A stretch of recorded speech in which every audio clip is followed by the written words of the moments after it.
Started. There's our recording. So good afternoon and welcome to Revisiting the Opioid Epidemic Inside the Pandemic. My name is Ashley Herman. I am the Community Outreach and Project Development Director with the Missouri Coalition for Oral Health. Today's webinar is being sponsored by the Office of Dental Health and Dr. Dane, so we thank you very much for that opportunity to have Dr. Kane here to present for us today. A couple of housekeeping notes. Everyone has had audio and video muted whenever they joined. That's just to help reduce our background noise. We will be taking questions via chat, so feel free to type those questions in the chat at any point in time during the presentation, and we will go through those questions at the end of the presentation.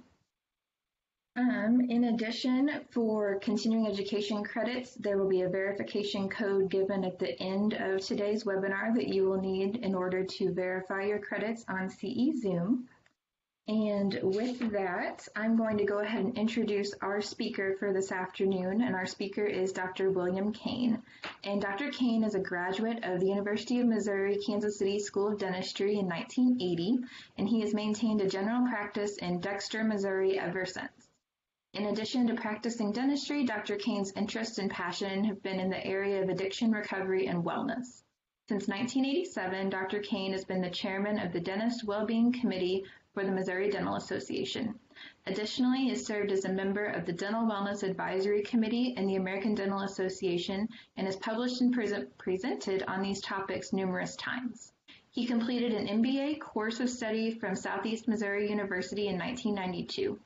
In 2010, he received his fellowship in the American College of Dentists and was awarded Missouri Dentist of the Year by the Missouri Dental Association in 2013.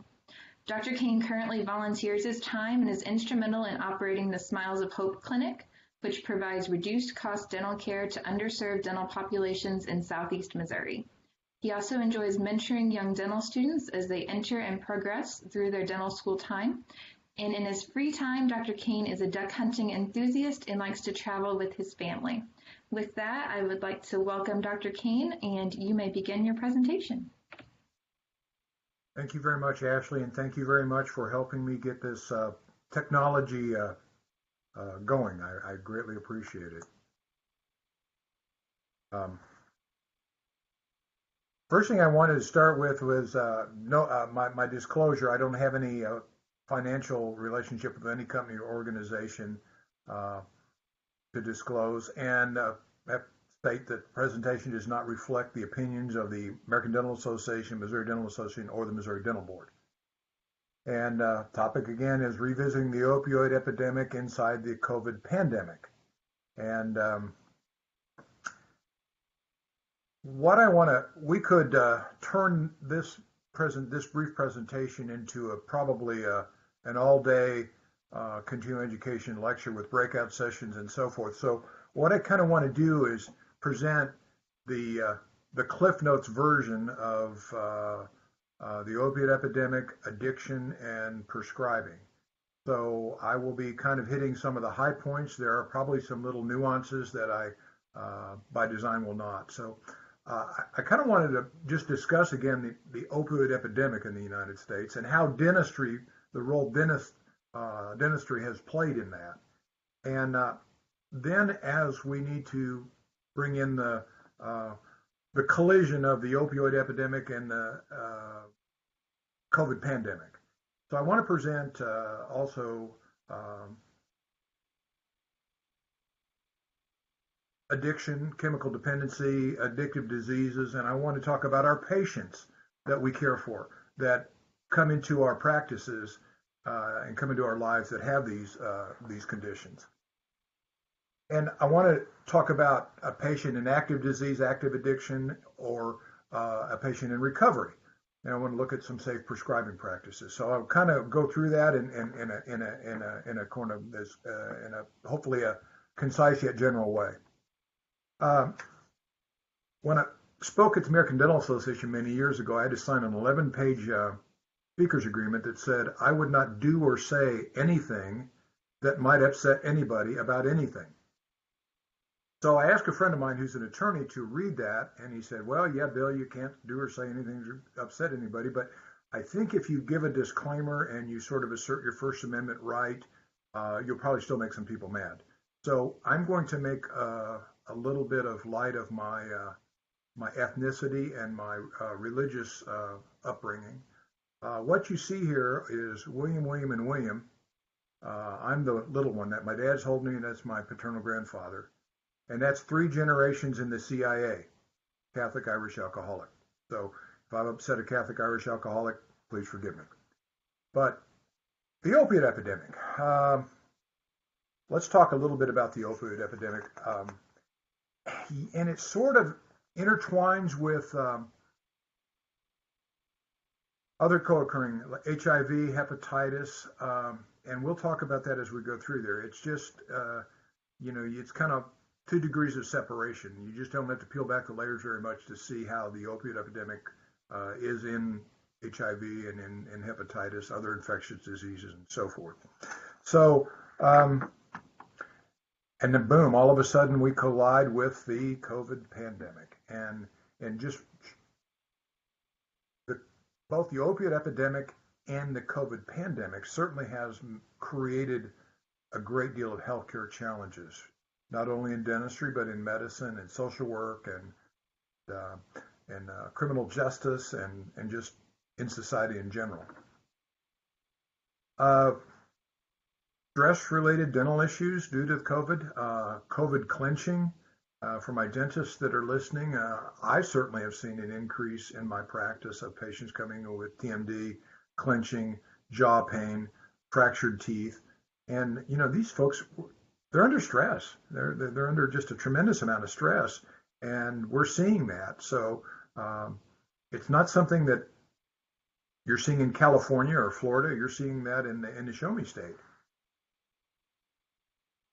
This is a really good article written by a physician who's both in recovery and treats. His name's Peter Grinspoon, and I've been kind of reading some of his stuff. Guy's amazing, this article. I just thought I'd bring up a couple articles and kind of run through them. And he's talking about where they collide. And where they collide is a collision. I mean, it just, it really is in terms of how the opioid epidemic is basically it's been overshadowed by COVID. But yet COVID has sort of exacerbated certain conditions within the patients that have substance use disorders. We're fighting the epidemic in the Show Me State. First, we have we have St. Louis, Kansas City, Springfield, Columbia, and then everywhere else. I'm down in the Boot Heel, southeast Missouri, and we have opioid epidemic issues along with the COVID pandemic issues. We are the final state in Missouri, is the final state in the union to come up with a prescription drug monitoring program. And I still scratch my head to why that is. That's a whole different topic. However, it is now in law, but it's not funded. So I'm not sure yet, because I haven't used it, haven't been how that's going to help with the opioid epidemic. I talked to friends of mine throughout the country. Certain states have what I consider very good real-time prescription drug monitoring programs, and other states don't. And then we don't have any, but so I'm still saying we don't. Now, what I don't like about this is it kind of puts you as a practitioner, as a prescriber, in a position as a hall monitor, a cop. And some dentists might say, well, look, Jack, I looked on the prescription drug monitoring, and you got 120 Percocet from Dr. Smith for your knee. You're just no, I'm not giving you anything. And that's not exactly how I think how we need to approach our patients. So that's just a personal situation. Just some stuff that's opioid epidemic, overdose deaths drop in Missouri, but the pandemic can erase that. Well, yes, the literature says the opioid opioid overdose deaths have decreased by 4 to 7%, depending on what article you read. However, deaths from the synthetic opioids, also known as fentanyl, are on the rise. So I think in that case, we're taking one step forward and two step backward. Uh, this gentleman, Dr. Stoker, is on the faculty at University of Missouri School of Medicine in Columbia, and he's written about the Missouri's fentanyl problem in the Science of Medicine. It's a very good article, and fentanyl is very much a big problem. This is a great, great, great article. Now, just going through this in a nutshell, we can get our COVID pandemic results in real time. Every day in Stoddard County, I click on the Stoddard County Health Department and I see the number of COVID cases and I see them increasing. I look at Cape Girardeau County, Dunklin County, and I'm sure it's that way in Jackson County, St. Louis County, Greene County, Boone County. Increase in COVID cases on a daily basis. However, this is the most recent published data. Yeah, Bill, it's 2 years old. Well, that's what we got. And again, it's by Dr. Stoker, and it's very good. A couple things about this article I wanted to bring out is the biggest area for heroin overdose, and I'm saying heroin, which is an opioid. Dr. Stoker says, Missouri is not a prescription drug state. Missouri is a street drug state. And you're thinking, well, not in my practice in Clayton, not in my practice on the plaza, or not in my practice my nice. I submit to you, ladies and gentlemen, heroin is in your practice, whether you know it or not. It's heroin and fentanyl is in Dexter, Missouri. If it's in Dexter, Missouri, it's got to be everywhere else. So again, Missouri's prescription overdoses probably less, and we'll talk about that later on in the presentation. But I thought it would be very interesting to just mention that and saying that's what Dr. Stoker puts in this article. And we see you look at the different colors of the counties in terms of the numbers of opioid overdose deaths, and Dunklin County, which is right next to where I am in Stoddard County, huge number of opioid deaths, and it's really kind of scary. And you wouldn't think about that as much in a small town as you would in a big city, but it's real, very much. And again, just some more stuff from the CDC about this is talking about opioid overdose deaths are perhaps decreasing some, but the fentanyl deaths are increasing exponentially.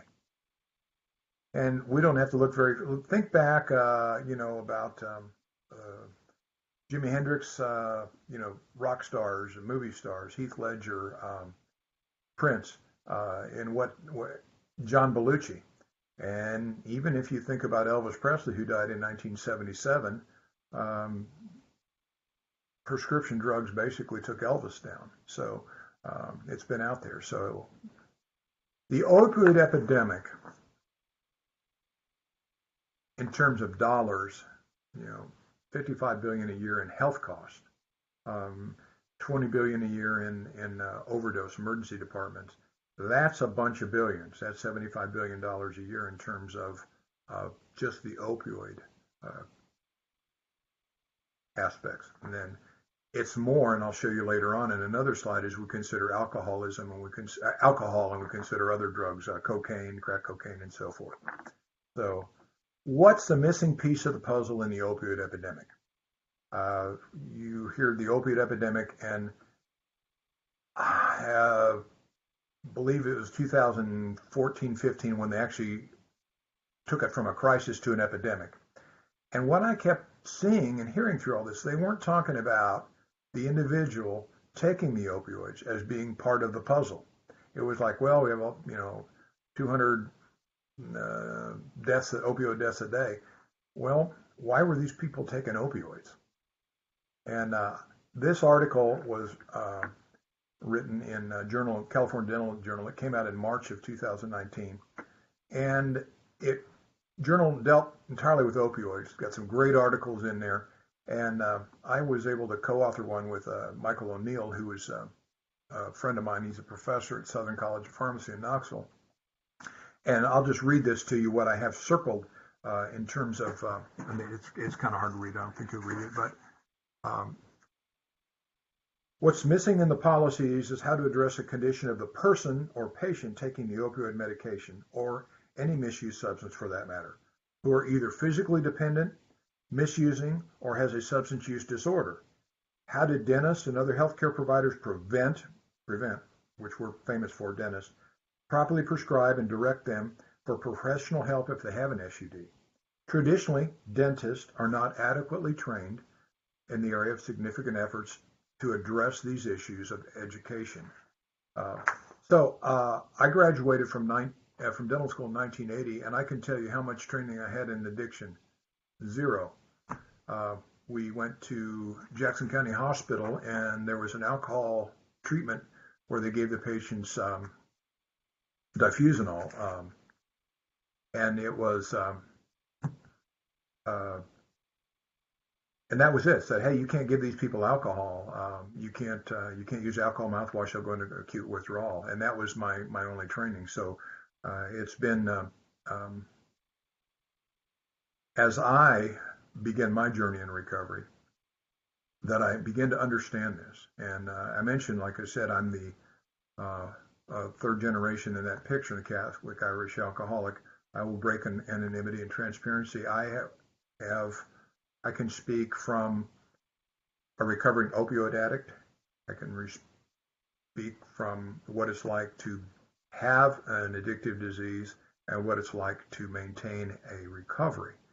And I've been fortunate to be able to work with patients and individuals that have substance use disorders since basically 1984. And I want to give my hats off to Missouri Dental Association and Missouri Dental Board that came up with the Missouri Dental Association Committee on the Impaired Dentist that actually saved my life and has saved the life of many others that I've had the great opportunity to work with as they begin their journey in recovery. Not only dentists, but also a lot of professionals, nurses, veterinarians, physicians, lawyers, and then folks from all walks of life. So I'm bringing you this information and breaking my anonymity and sharing my story with you. Again, every 19 minutes somebody dies from the misuse of a prescription drug. And when I first started practicing in 1980, if a patient came in the office and they were on 5 or 6 medications, I considered that a lot. And back in those days, we looked up the drugs they were on in the physician's desk reference, that big thing with a little print. And even with young eyes, it was hard to see. Now patients are coming in and they're bringing a printout, a 2-page printout of their medications, or back when they were still using notebook paper, 26 lines on a piece of notebook paper, 26 meds, and then another column. So patients are coming to us with lots and lots and lots and lots and lots of medication. Hey, Ashley, I'm kind of stuck here.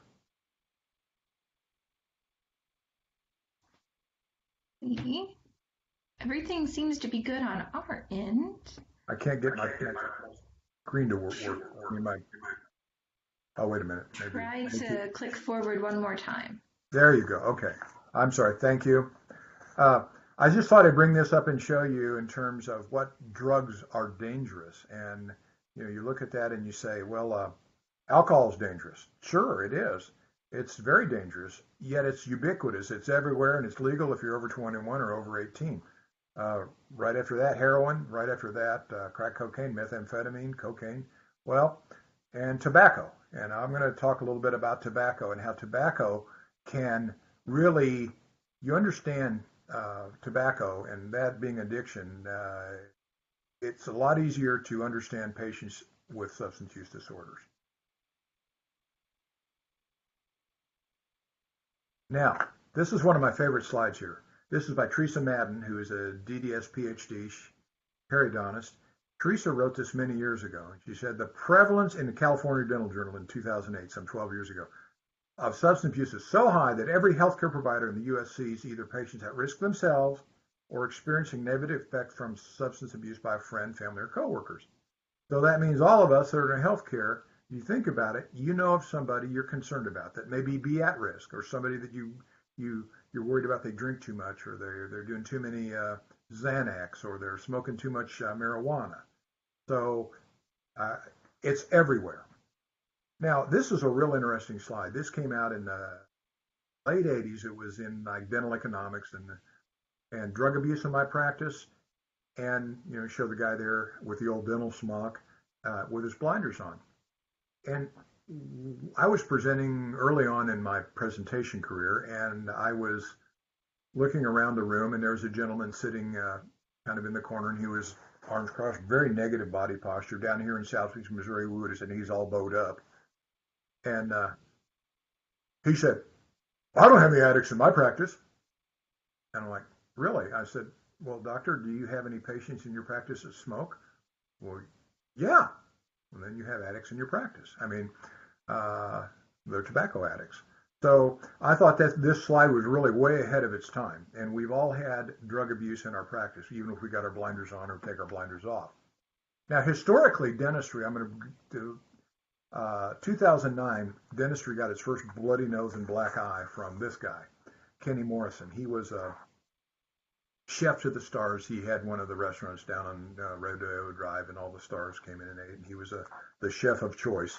And Kenny was on CNN, and he said, well, I don't have to go to the street corner drug dealer. I just get my dope from dentist. Well, Kenny said all he had to do was go down the phone book when we had phone books 11 years ago on a Friday afternoon or on a late afternoon day and call Dr. Kane and say, hey, I've got a toothache. I can't come in till tomorrow. You think you could phone in something for me to get me by till I come in?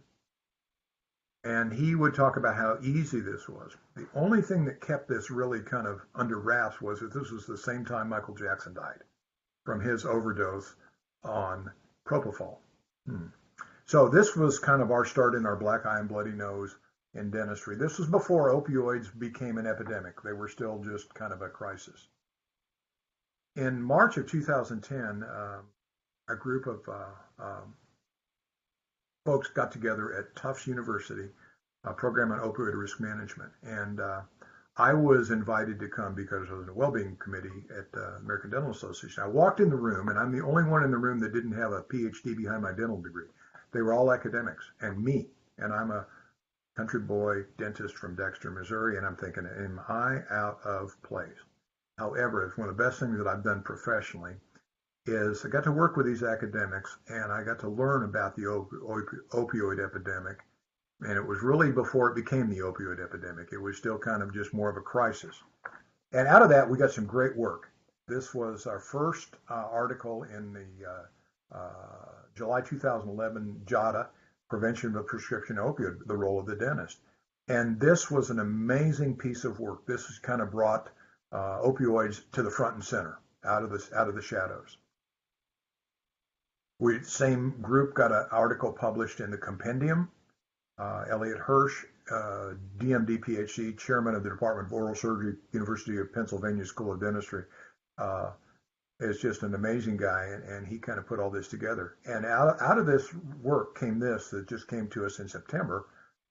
Some of you have got this from Bayer. It's non-opioid use of management of acute dental pain for extractions.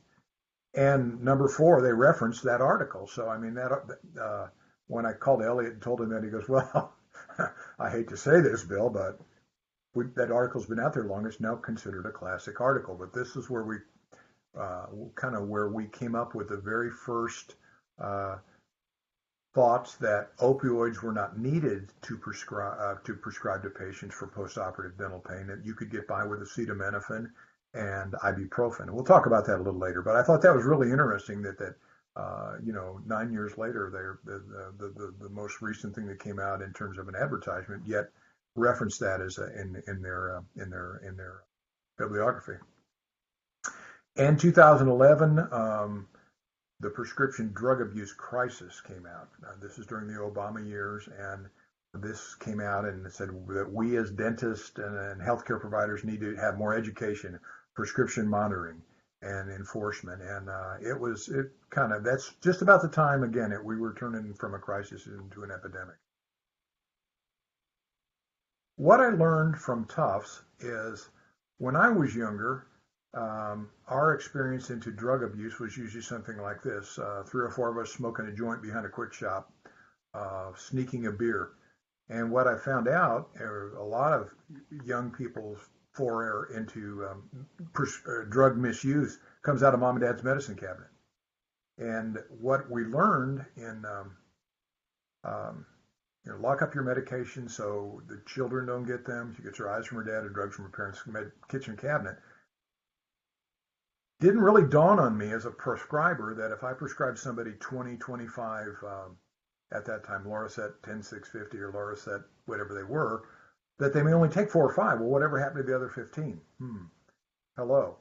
2x4 between the eyes, Missouri Mule. Yeah, something was happening to these drugs. And so, and this was also back when the kids were doing the pharma party where they'd bring all kind of stuff and put it in a bowl and swallow handfuls of medicine and, all kind of crazy stuff going on. So if you're interested in learning more history about the opioid epidemic in the country, this is probably the best tale I've ever seen by Sam Quinones, and it details the history of the opioid crisis turning into an epidemic. If you've ever had anybody in your family, loved one, friend that's had an addiction, and scratch your head, how, why do some respond to treatment, some don't? What are the appropriate treatments for alcoholics and addicts? This book is great. It's clean. It's by David Schiff. His son had an addiction. It's the most unbiased book I've ever seen on addiction. If you read this, you'll understand addiction. It's just a great book, and I highly recommend it. These are some guides for prescribers. They're kind of academic, but they're out there. This is a great book put out by the American Dental Association. Again, I highly recommend it. This covers everything from alcohol to tobacco and everything in between. Another great book. This is probably one of the most recent ones written in dentistry pertaining to that. So, well, I want to bring this up. Weed. In Missouri now, medical marijuana is legal, and soon will be available, as far as I know. This isn't the marijuana that my friend smoked in college. Yeah, this is back then the marijuana THC was about 16%. Now it's 37 to 90%. So very interesting. And I just thought I'd bring this up. What about dentistry and marijuana?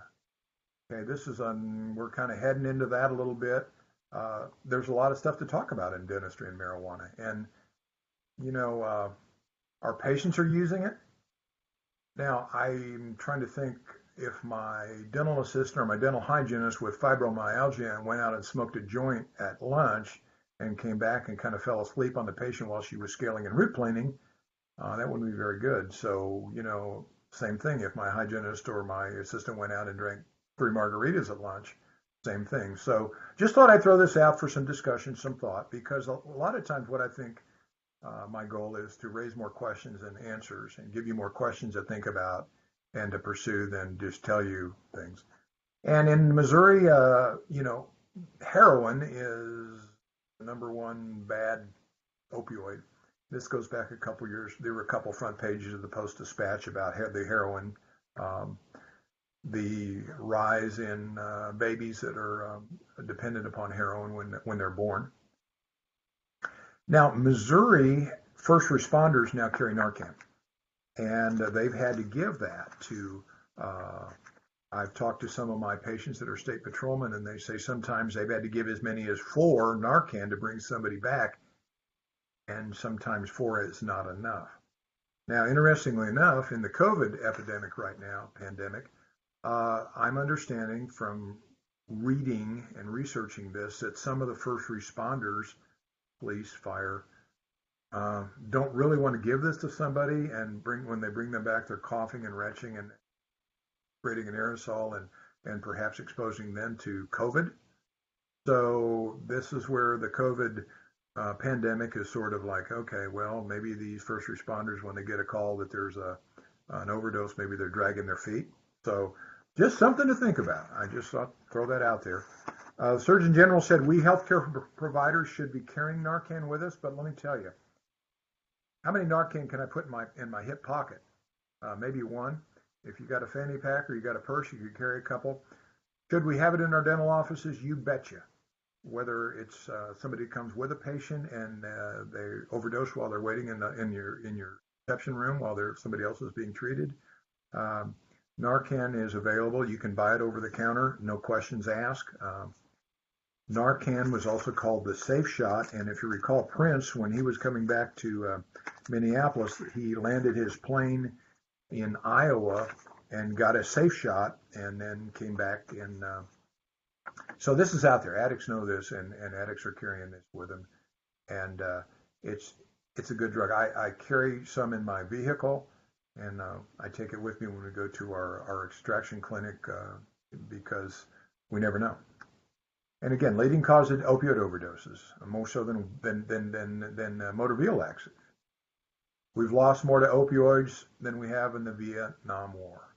And of course, again, right now, COVID numbers, we're losing massive amounts of folks. That's real time. Every day it changes. And we've kind of got to go with almost a retrospective or kind of a historical review of what's going on in the opioid epidemic. Now, I think one of the biggest game changers for us was in October of 2014 when hydrocodone became a Schedule II narcotic. That means you can't call it in anymore. And it didn't take very long for the patients to figure that out. Now, I think that's put sort of an end to the aggressive doctor shopping because now, as somebody said, you just about have to have an act of Congress to be able to prescribe an opioid and feel good about it. So that's the game changer for us, and we've all lived through that. Are we the new targets of dentists? Yeah, I think in a way we are and we aren't. And I'm going to go through that pretty quickly here. But I want to tell you here, I personally am prescribing far less opioids than I ever did. But on the same token, if I feel one of my patients needs an opioid, I want to have that ability to prescribe that opioid to that patient, judiciously prescribe that, and to say that some folks, well, you don't need opioids. Yeah, that's a good answer, and you might need opioids. That's a good answer, and the other good answer is sometimes you need to use opioids. So I will use opioids when I feel an opioid is appropriate for postoperative pain. I'm using less. Now, 12.5% of the opioid prescriptions are written by dentists. The only ones that family practice are like 12.9 and orthopedic surgeons are like 14. So we're out there prescribing a whole bunch of opioids. And our opioids that we like to use are back when I first got out of dental school, it was Tylenol 3, Emprin 3, Fiorinol 3. Then we had dihydrocodeine, we had Allergus DC, and then Bancap HC. When hydrocodone came out in the early 80s, we started using that because it was more efficient, efficacy was greater, and less gastric upset, and so forth and so on. So, interestingly enough, the higher the drug is, the higher the street value is. And yes, patients and individuals know that there are street value of these drugs.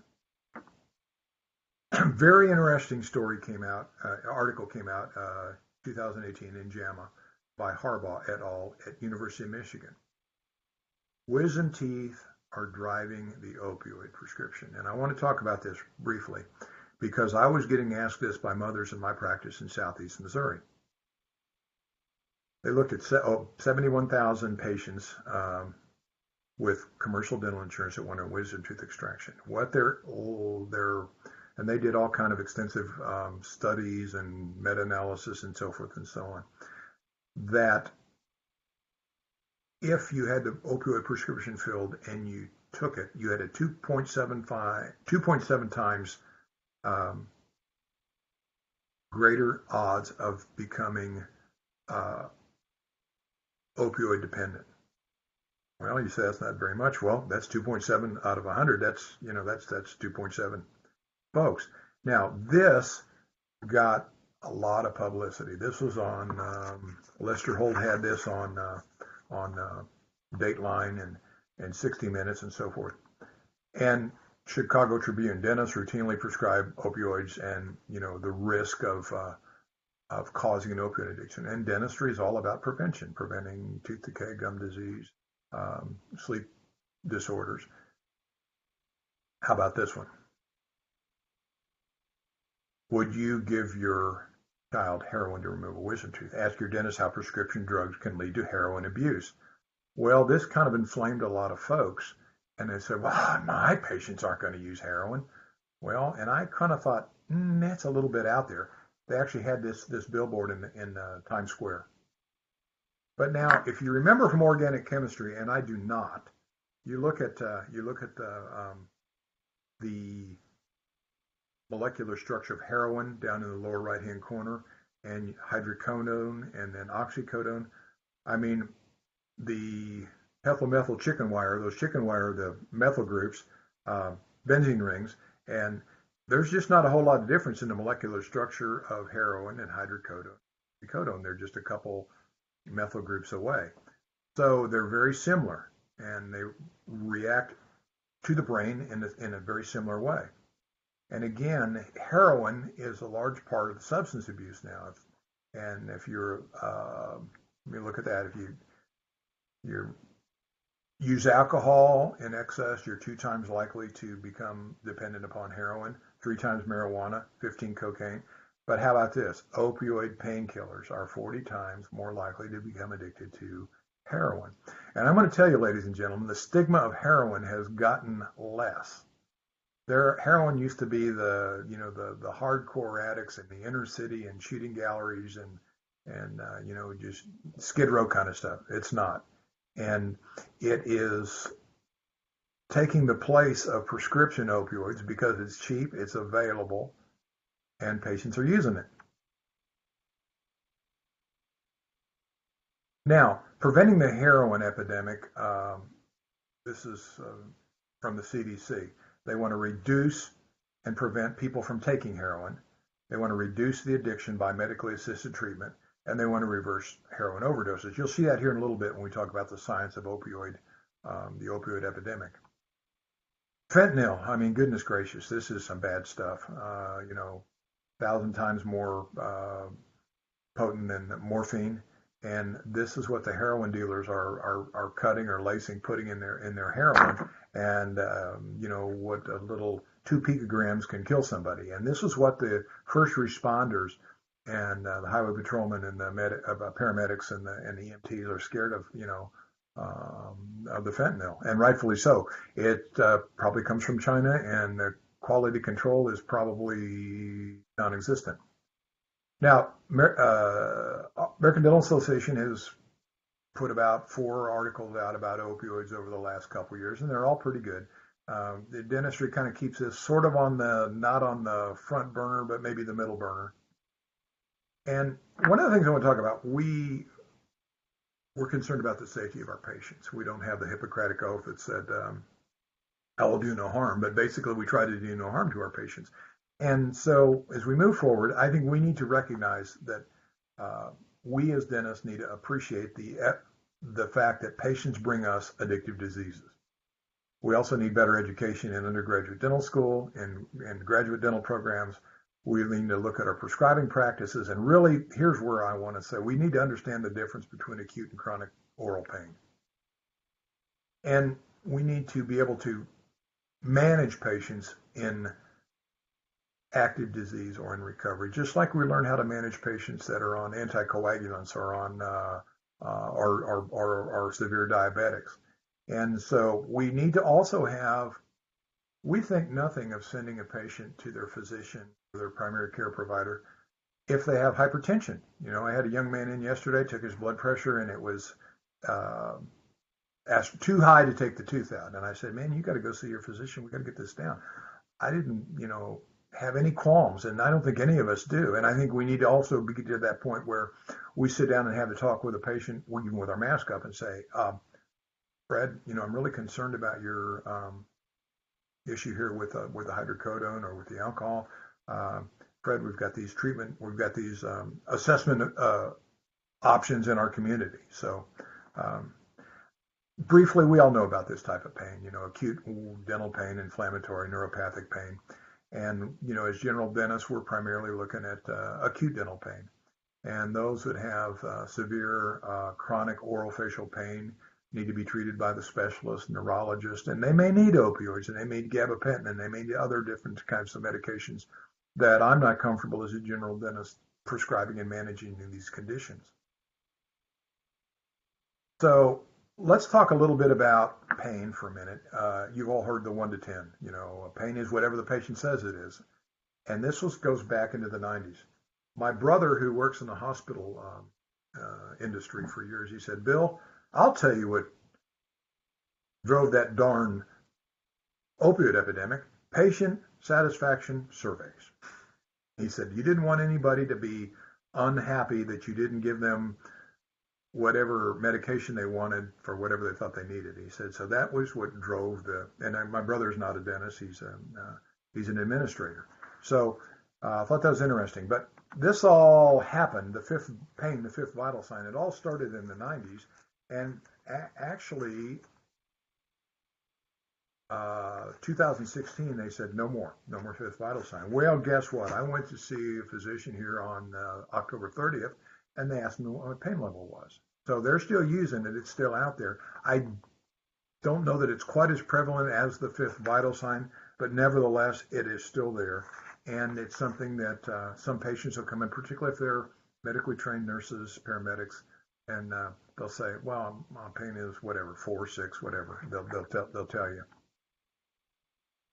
And this has also caused opiophobia. Okay, we're swinging the other way. We're going from prescribing too much to really not prescribing enough and not really looking at the pain.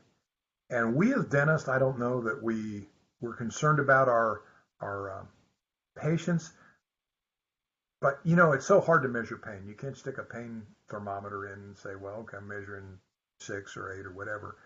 And actually, the epidemiological studies on pain in dentistry is relatively rare.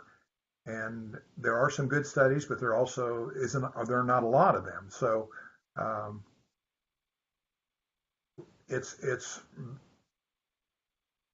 kind of frustrating, and prescribing practices are just kind of all over the map. I remember when I was a fourth-year dental student, and I asked one of my professors, I said, well, Dr. Gilbert, how many Tylenol 3 do I need to prescribe following surgical removal? And he said, well, Kane, 25, 30 if you do it on a Friday.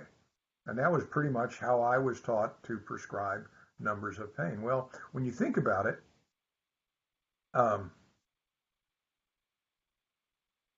it's not how it works. And we in dentistry, I think, we're kind of like the guy with blinders. We don't think that our patients are going to be abusing our medication. Now, some do, but we don't think about it a lot. And the literature's kind of shown that we basically, older dentists, do not ask our patients about their substance use disorders. And 2/3 of them agree that it's probably not of a professional role. Now, also, recently with human papillomavirus, we're supposed to ask patients about their oral sexual practices. Now, I'm thinking lots of dentists, me included, are not terribly comfortable bringing that up with a patient.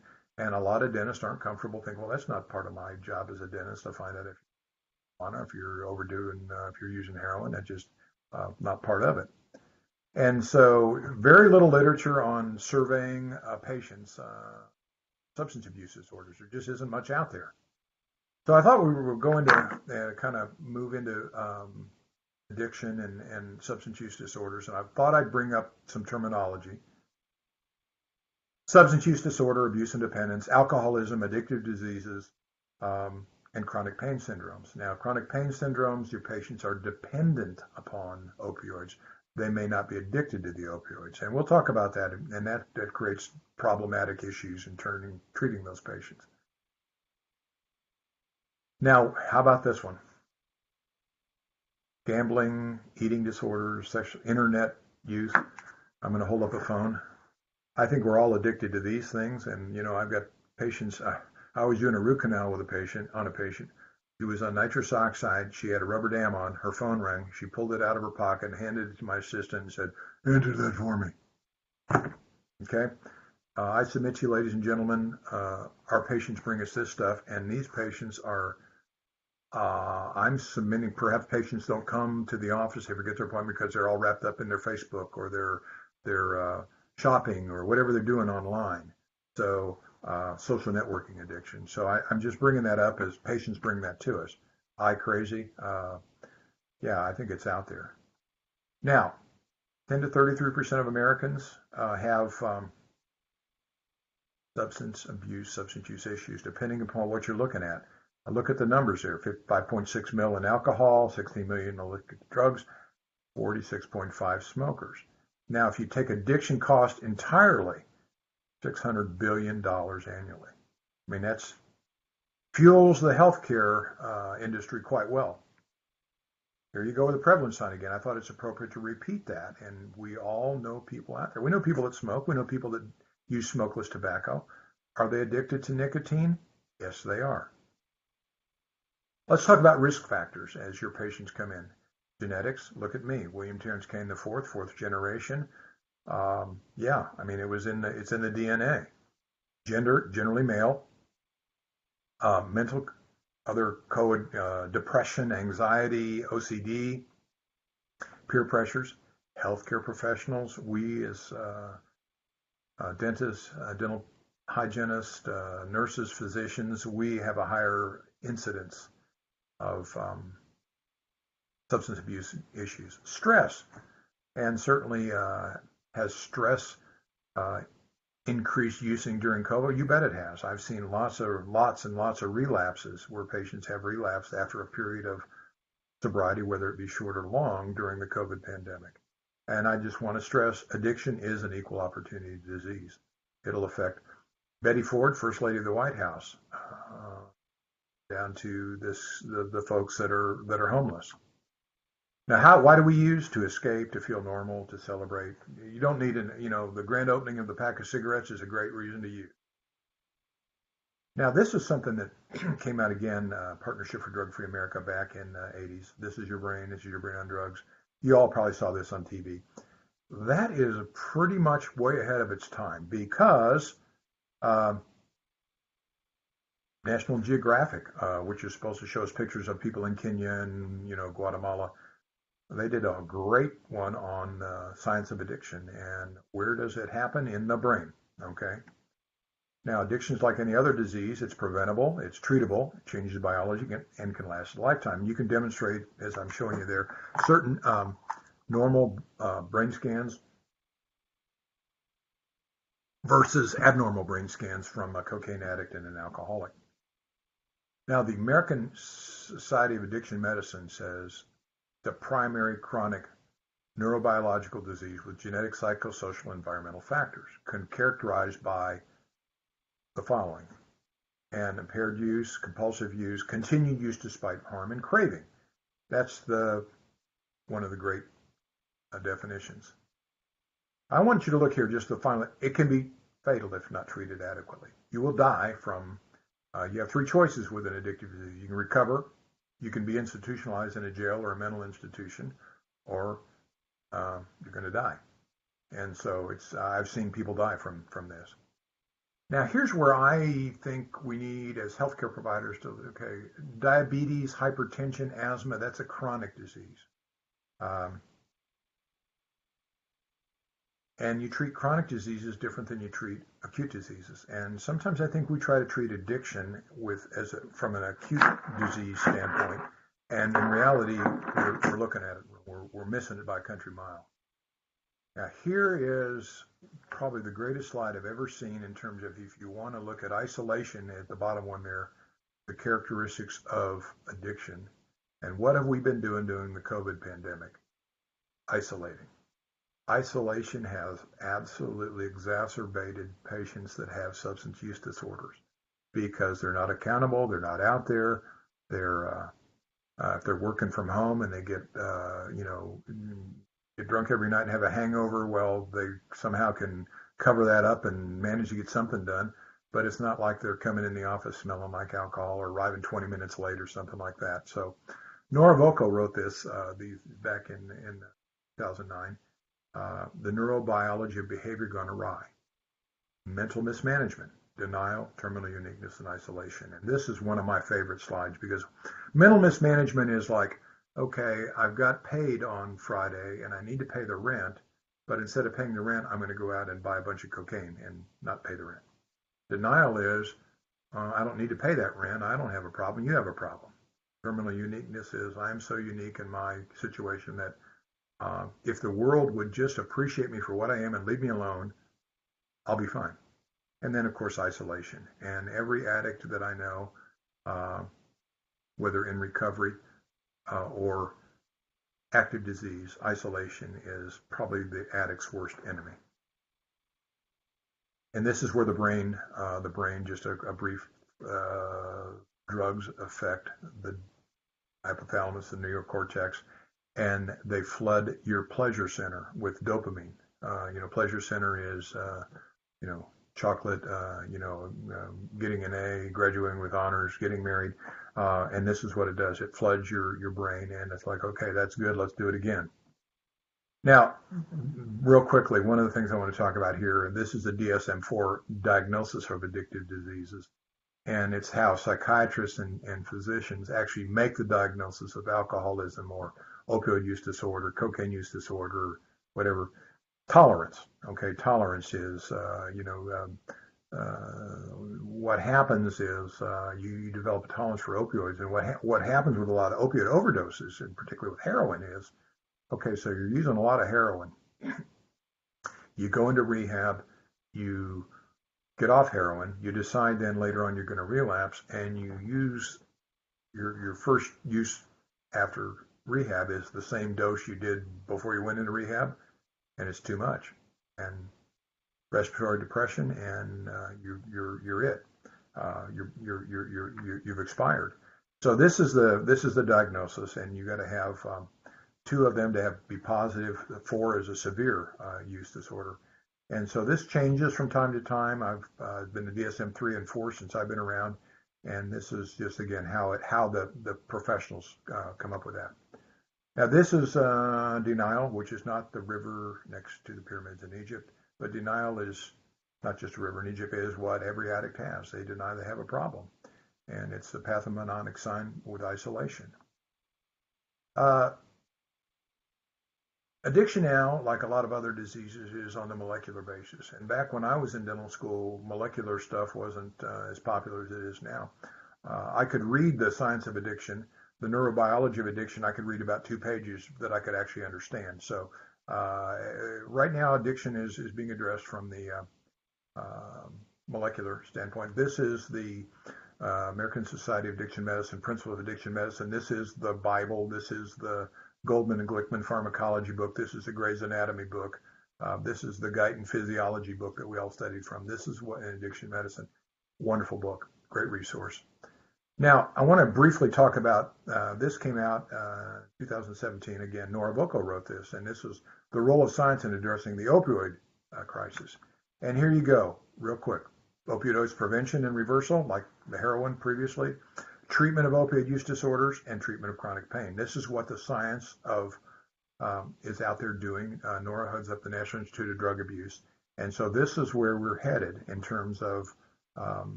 we haven't really made a lot of real good progress, but again, we've had COVID upon us. Vaccine, kind of like the COVID vaccine, is supposed to come out any time. Well, it's in development, and it's been planned for heroin and cocaine and methamphetamines. So that's possibly something at some point. Now, if we look at patients and we go, okay, so we got patients out there that either use, maybe have a beer time or two, maybe smoke a joint once or twice a year, they misuse it, they abuse it, or they have addiction. And then there's non-users. And it all has to do with what's going on in the brain and what that does to your brain. So in terms of your patients, are they penicillin allergy? Is it a rash? Is it itching? Is it anaphylactic? We don't know it, anywhere in between, kind of like I'd say addiction is the anaphylactic reaction, use is the rash. And what chemicals out there? I mean, any chemicals, any substance, alcohol, and our patients bring all these to us. Um, I thought this was really interesting. As your dentist, I would recommend Viceroy's. And yeah, sure. Well, things have changed. Michael Glick, editor of the Journal of the American Dental Association, said in 2005, it's not an option not to discuss smoking and tobacco cessation with all our patients who use these products. It's not an option. We as dentistry needs to do a better job. Um, so I remember when I first started in practice, a young man, I'll call him George. George's mom, he was George, good-looking guy, big, strong, high school football player, athlete. Mom, you can talk to George about dipping snuff, man. George is just dipping snuff, and I'm like, George, you need to quit dipping snuff. That's what I told him back in. Well, George ended up, long story short, George ended up losing all his teeth, and I think a lot of losing all his teeth had to do with his tobacco use. How about this one? More doctors smoke Camels than any other cigarette, and they talk about the T-zone in your throat. The reason I'm bringing this up, it's a pediatric disease. When did you start smoking? When you're younger. You sneak a cigarette. You're not going to tell your mom, most likely, Mom, I smoked a Camel or I smoked a whatever. You're going to keep that silent. And I think the general public, we know that smoking causes lung cancer, but we tend to minimize it and underestimate it and say, well, I'm bulletproof. I'm in denial. I can smoke, no problem. And we've all seen as dentists and dental hygienists and nurses and other what smoking does to lungs, what smoking does to oral mucosa, and what smokeless tobacco does to the oral mucosa and the hard tissue. And it is the most common form of chemical dependency. Now, here's something to consider, and I think is something we in dentistry miss. Um, it's used as a risk factor, tobacco use, and it really isn't a risk factor, in my opinion. It's a primary disease. And so there are some orthopedic surgeons, I understand, that will not operate or put a new prosthetic knee or hip in a smoker until they quit smoking. Well, what do they do when they smoke again? Because they got bad outcomes. I've got a friend that's a periodontist in Houston, Texas, and he said after banging his head against the wall and removing some failed implants in smokers, he will not place implants in somebody that smokes or uses tobacco. Well, it took a lot of guts to do that, and I'm sure he lost a lot of referrals, but I think this is something we need to consider, dentists. Now, if you've got a patient with chemical dependency, how can you address that? There are lots of different ways. It's SBRIT, screening, brief intervention, and referral. UMKC now are putting all their graduates through that. I think this should be mandatory for all dental hygienists and any dental assisting because, number one, the dental hygienist spends more time with their patient than any other healthcare provider out there. More than me, more than any nurse, any physician. And you see them every 6 months. You develop 3 months or 4 months, whatever. You develop a relationship with them, and I think this is something where this is a good way of doing it. Cage is real simple. It's 4 questions. Have you tried to cut down? Are you annoyed? These are just little things you can ask your patient to try to break through their denial. And this is again how you can get on and you can take the SBRIT online. It's a really good program, very good. You can ask the patient, you can advise the patient, assist the patient, and arrange for the patient. And again, I think we need to look at that, and we're going to talk about that in just a little bit about, we don't have a problem with, okay, so we got a patient we've seen for a number of years, and all of a sudden they come in and the gingival tissue is bleeding. It's just, they look bad. The patient doesn't feel well, and gee, Mary, you seen your physician lately? Mary, I'm concerned you have something going on. I don't know if you got something going on, diabetes, or maybe you need to go see your physician. And sure enough, Mary comes back and says, yeah, I'm a diabetic. They put me on metformin. I'm feeling much better. And then, Mary's oral condition improves with other things. So the best medical advice I ever got was from my dentist, again, back in the 80s. If it's only one patient, if it's only one, it's one that we turn around and we break that denial. We care enough about that patient to say, we may not do that DO in number 13, that sit them up and have the discussion with them about their, gee, Fred, last time you were in, you don't remember you were here. Remember we talked about, you going to the Cardinal game and you said, well, Fred, were you possibly in a blackout? Fred, you got alcohol in your breath right now. Fred, I'm really concerned about you. I think we need to uh, perhaps talk to this person. Now, I'm going to tell you, the best dentistry you can do, the best LD Pankey, um, GV Black dentistry you can do, all on 4 implants, full mouth rehabs, 24 veneers. If your patient has a substance use disorder, your dentistry is going to fail. The patient's going to fail. So let's talk a little bit about recovery in a minute.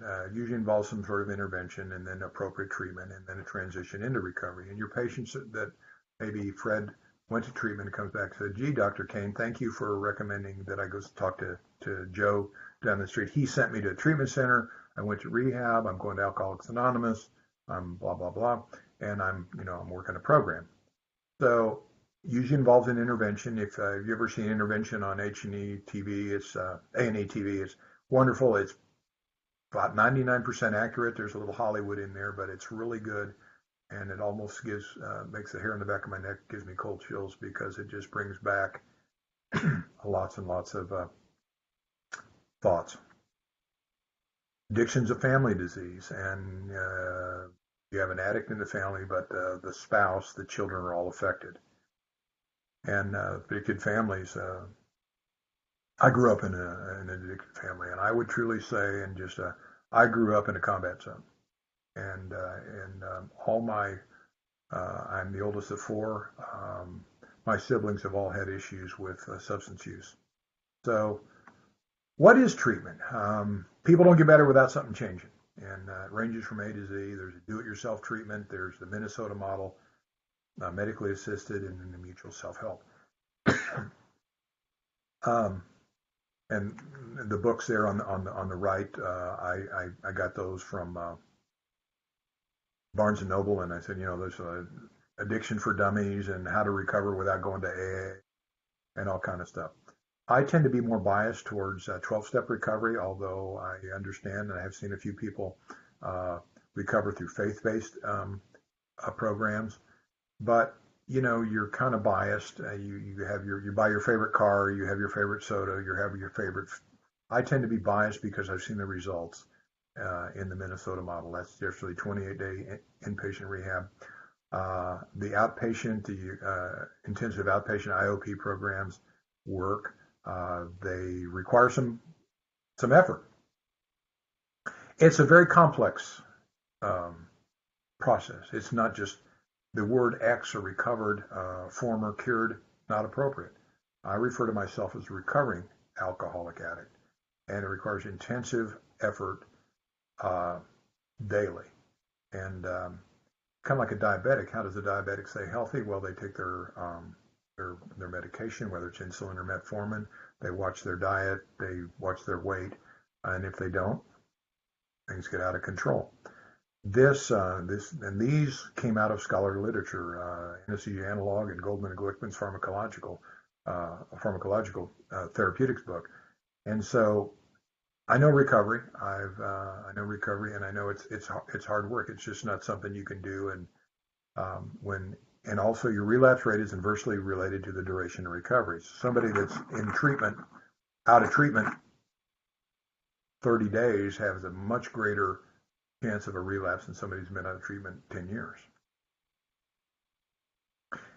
It's a lifetime commitment, one day at a time, both for the family and the individual. And I will say that is certainly true. And when you talk to somebody that's relapsed and you do an autopsy on their relapse, well, what was lacking that led to the relapse? And you can find it, and it's not hard to find. Now, when your patient has an addiction, and that's where we're dentists, dental hygienists, patients bring these into our practice. Now, what does an addict look like? Well, how about this little guy? I thought that was kind of cute. but also can be a dentist, a pharmacist, anybody. It's an equal opportunity disease, and it's affecting all our patients that come into our practice. And so some will be active, some will be in recovery, and we're at risk as dentists to developing substance abuse behavior, mental health. And right now, I can truly say that there have been some relapses that I know of dentists that have been in recovery for a long time. And a lot of dentists, due to the COVID things, are suffering from a lot of anxiety and depression. So this is kind of an important thing that I saw that Dr. Potoff and Dr. Ozar in the Academy of General Dentistry said, properly addressing the health needs of an addictive patient requires the skills of a specialist in addiction treatment, skills that neither ethicists or most dentists possess. So what they're saying is these folks that come into your practice are kind of hard to treat, hard to deal with. So my God, they try to say, okay, let's take some of the mystique out of that. 3% of them are in active disease and are easily identified. Alcohol in their breath, they're drunk. You can smell marijuana on them. And 97% of them are unaware of it, or I'm a functioning alcoholic, or they're able to maintain social and work relationships, although not all that great. So some of the red flags and, suspicious drug allergies and multiple organ issues. If a patient comes in with a history of pancreatitis and pneumonia and hypertension, I'm going to say 99% of the time that patient has an alcohol use disorder. A patient comes in that knows more pharmacology than you do, and some people do with very limited formal training. I mean, some of these can draw the molecular structure, and they know pharmacology better than I do. So, but the interesting thing is, if you got a patient that's addicted to tobacco, they already got one addiction. So you kind of got to weigh in the door with them and say, well, Susie, maybe you don't think you have a problem with alcohol or with hydrocodone, but Susie, you're smoking, so you're addicted to the nicotine. So could possibly, Susie, you have a possible slight chance that you might be addicted to that hydrocodone? That's what I'm saying. If you got one addiction with the tobacco, that's why I brought that in and said, if you got that, it's kind of easy to move forward. It kind of gives you a foot in the door. So sometimes if you question them and they say, I'm not an addict, I'm not an alcoholic, kiss my, blah, blah, blah, you know what I'm talking about. You've all had those patients, those difficult patients, or, you come back, you're working away and you're in your lab adjusting a denture and the front desk comes back or and says, and we got a patient in the first room, doctor, and I think all they're here for is drugs. When they're interested in what you can prescribe more than what you can do for them, they pretty much, they can sniff it out. Now, an addicted patient is medically compromised, kind of like hypertension, asthma, diabetes, and avoid treating them like one of them instead of one of us. And they're no less deserving of, and as even a recovering addict, I've been the victim of this where people look at me as one of them and not one of us. So if you understand addiction as a medical disorder, I think it really becomes easier to address it. And, so let's say I'm a cardiovascular surgeon and I go in my patient and I'm going to do put a stent in, cardiologist, put a stent in. I'm not going to say, Lisa, you fat-consuming, bacon-loving, smoking, low-life. No, I mean, I'm like, Lisa, you got a clogged artery, we're going to put a stent in. And with respect, Lisa, I think we need to just look at that patient and say, respectfully, I think you've got a disease, a very serious disease that needs some attention, and I'm here to see if I can help you find somebody to look at that. And assure the patient, even if they are addicted, and so I'm addicted, I'm just, don't throw them out, work with them, tell them, I will help you get through this painful condition. I'm not going to enable your addiction. I might say to that lady, I'll call her Jane. Jane, we're going to go ahead and take that tooth out today. I'll give you something for pain, but I'm not going to continue to give something for pain. Okay?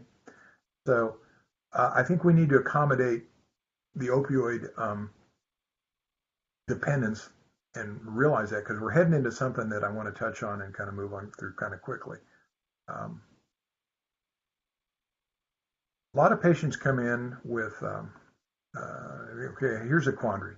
the only contraindication for withholding an opioid from someone with addictive disorder if we know they're going to sell it on the street. Um, well, they're not going to tell us that.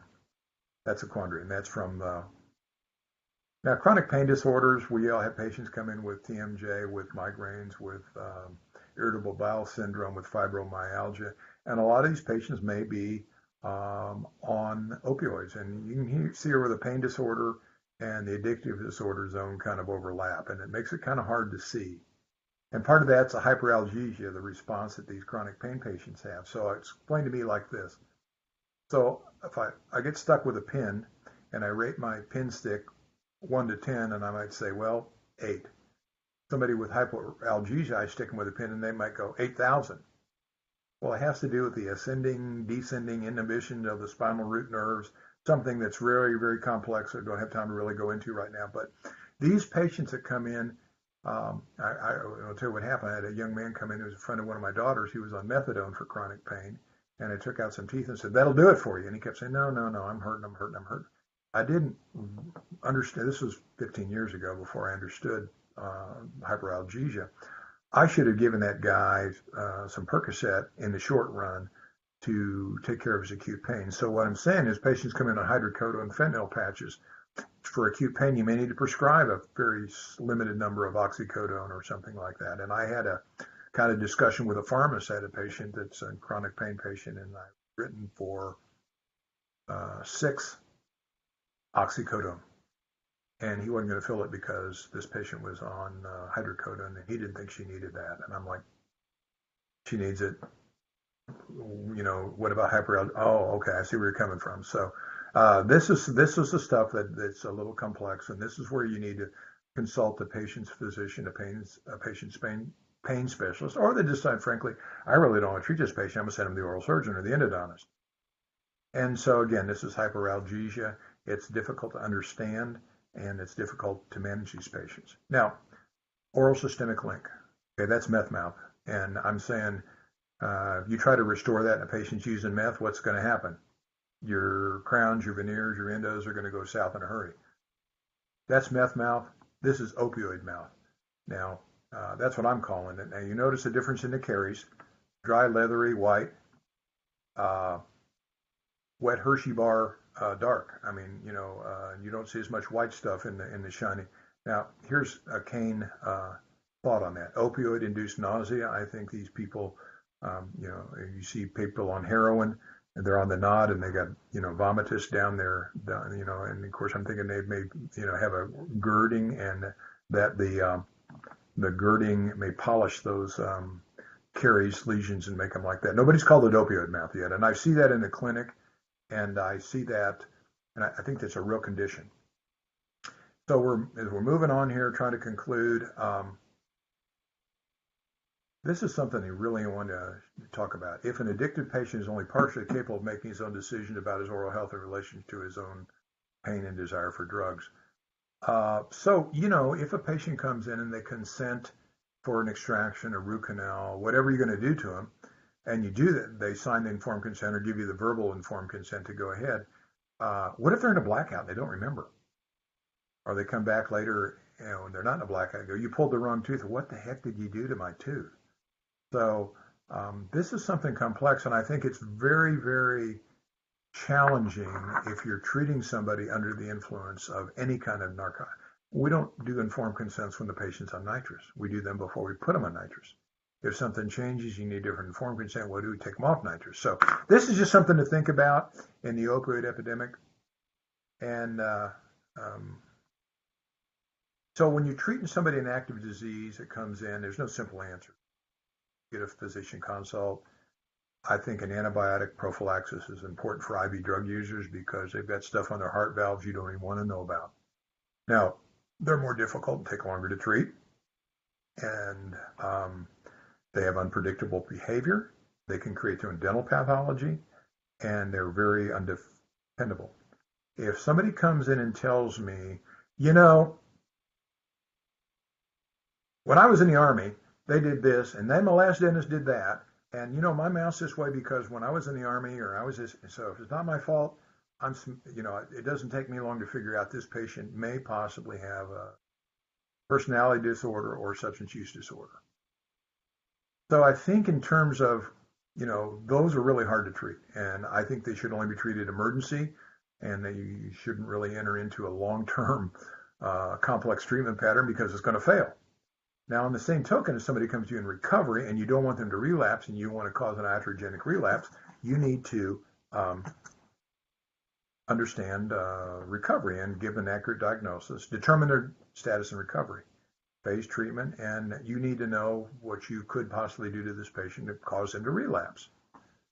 So I think you need to consult with a physician, the patient's physician. If they have a sponsor or significant other, involve them, get the proper HIPAA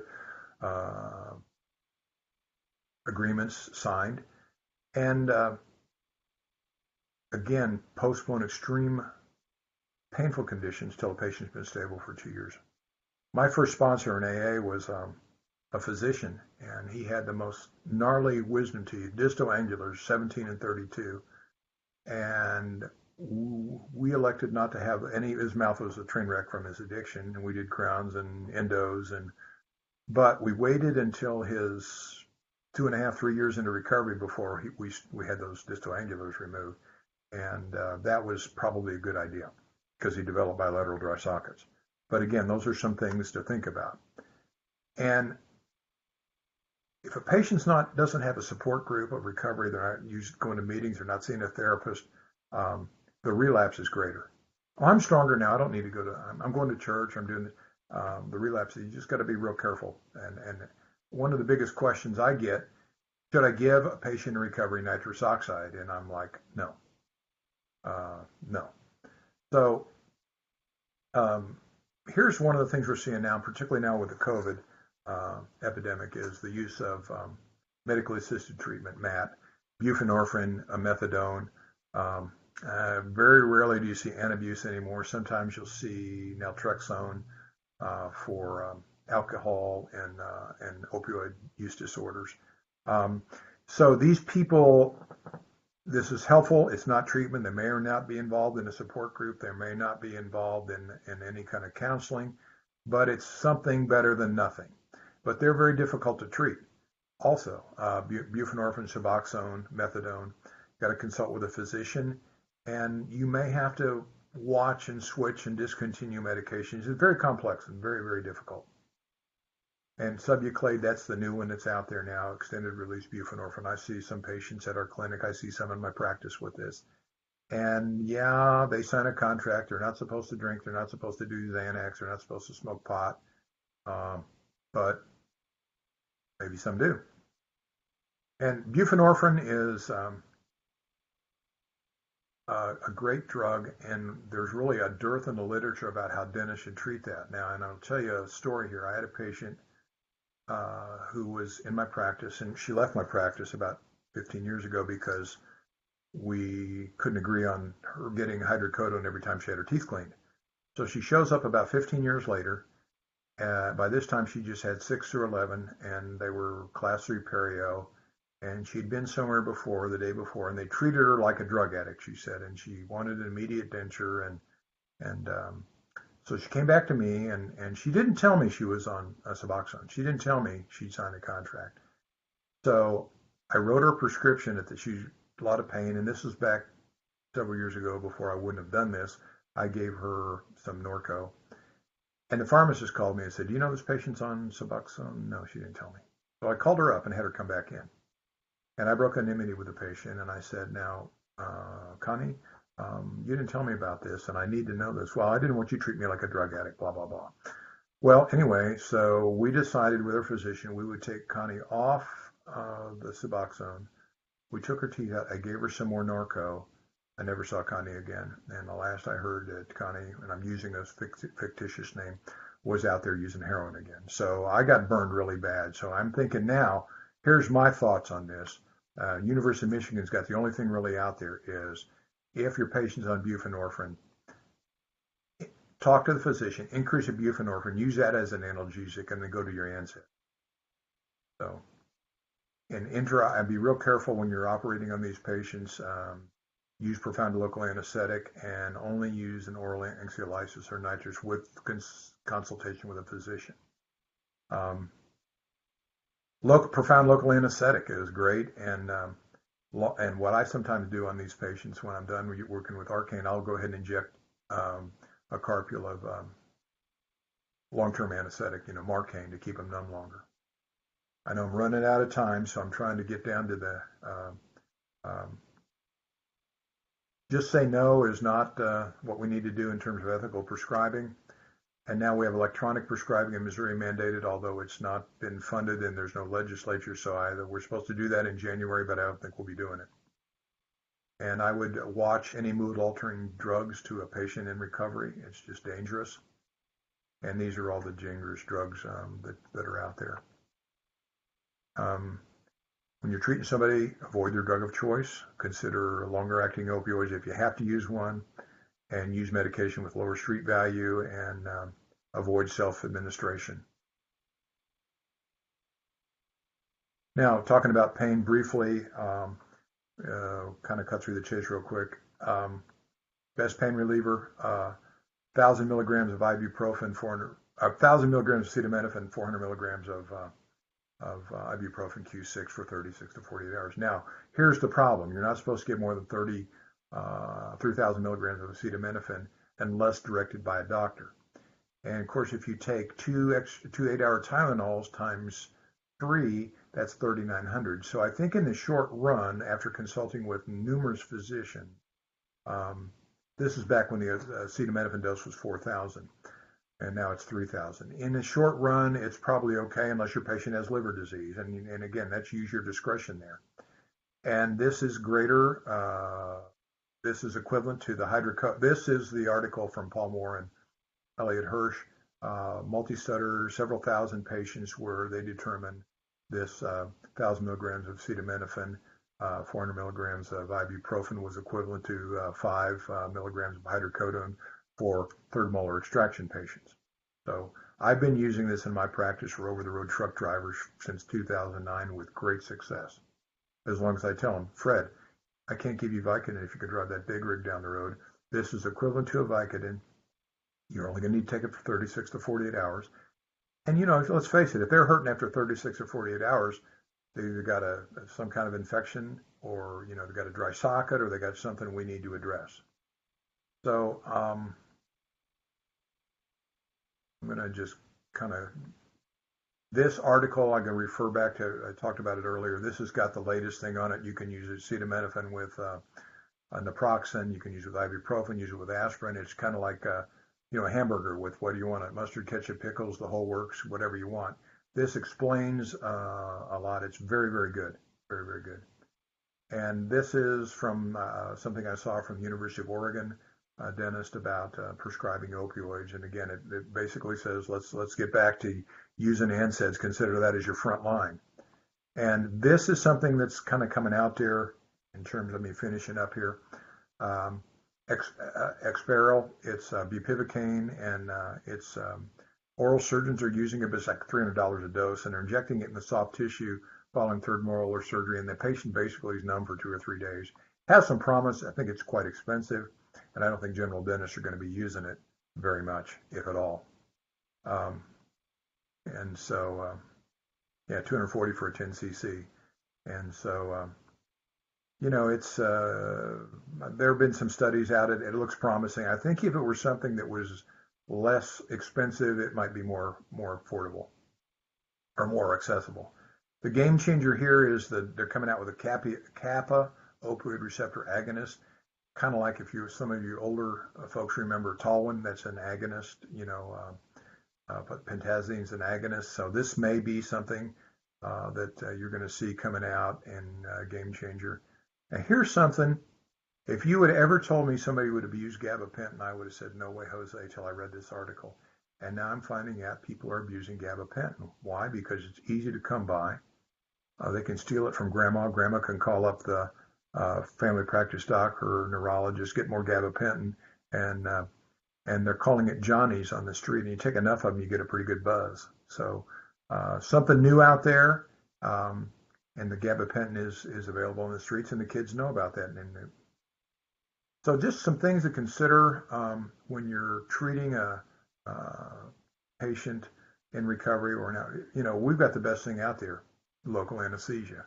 We can, for the most 99.9% of the time, get the patient numb, get them feeling better, take care of whatever we've got to do a pulpotomy, open an endotube, do an extraction, do an IND, consider using an NSAID, and consider an opioid, consult with a physician if you're going to give opioids to somebody in recovery, and then consider an agonist, antagonist, and that would have been Talwin. And the kappa stuff's coming out. Talwin's not available anymore. It worked really well for me. So just some general things to consider. Do you treat them or do you send them off? And the importance of pain control for emergency dental conditions. And I think it's very, very important for us as dentists to, especially now with we're dealing with patients with anxiety and stress and the COVID and clenching and grinding and we're in a difficult situation in terms of how we treat our patients, and they're bringing us stuff that we haven't seen before. So with that, I think I've probably concluded everything. I'll be happy to entertain any questions that you have. Thank you, Dr. Kane. We do have a question in the chat, and it asks, what should we do if a staff member has a medical marijuana card and wants to use during the workday? Oh boy. I really don't know how to answer that. I don't know that that's a black or white answer.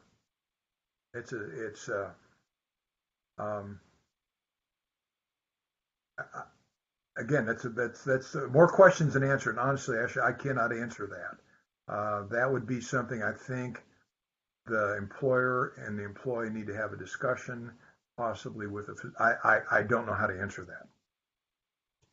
Okay. If we have additional questions, feel free to put those in the chat. We are going to invite you to unmute if you have a question that you would like to ask verbally as well.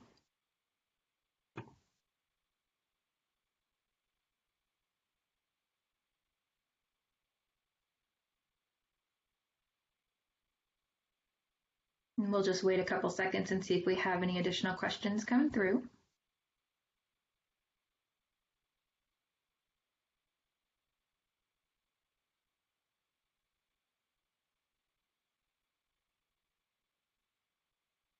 I'm not seeing any additional questions come through, Dr. Kane. Okay. If anyone does have additional questions later, you are always welcome to either email Dr. Kane or the info account with the coalition, and we will get those questions answered. Dr. Kane, thank you for a wonderful presentation. We greatly appreciate this overview and insight into the opioid situation here in Missouri. The CE verification code for CE Zoom, for those of you looking to get credits, is opioid, and that's all lowercase, and I'll put that in the chat. We did have one other comment come in just now in the chat about the previous question, saying that it's the employer's decision on whether to allow employees to use marijuana during the workday. Many employers use their alcohol policy and insert the word marijuana, similar to would you let them drink alcohol and then return. So that was a good reply as well. Thank you for that. And that's a good answer because it really is actually a shade of gray. And there's not a black or white with that one. And the alcohol, again, most policy would say not alcohol during the workday. And I would think that would be good with marijuana. And, what do they tell you prescription when you take an opioid, let's say when you're working? Don't operate machinery, don't operate things that would hurt you. So that's a very difficult question without a really clear-cut answer, I think. So many areas. Really, I kind of researched that a little bit and didn't come up with anything concrete to say one way or the other. Well, I am not seeing any additional questions. This recording will be made available to everyone later next week. So with that, we thank you for your time and participating this week, and would again like to thank Dr. Kane for your wonderful presentation. Thank you, Ashley, and thank you, participants that listen to me on a Friday afternoon. I hope you all have a great weekend. You as well. Thank you.